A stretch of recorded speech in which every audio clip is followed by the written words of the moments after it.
Hey guys, what's going on? It's Dave, this GVA, Ghetto Van Adventures, and I'm going to quickly show you how to defeat GM's auto stop on a 2020 Buick Envision.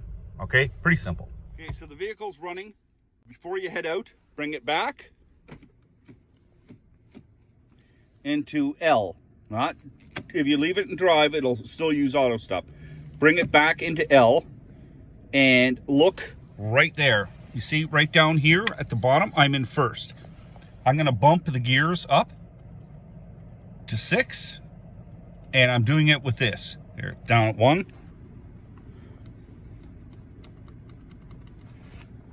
Right there is your down and up. So I bring it up to 6th gear, and I drive. And that defeats the auto stop. It will not do it. See, that's moving down, moving up, and it's just these controls right here. Okay, so as long as it's an L, so do it from a stop. When you go to start out, just pull it down into L, push that up so it shows 6. You're in top gear and you should be good to go.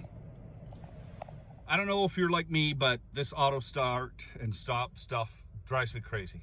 Anyway guys, I hope it helped you out. You take care, be safe on the road.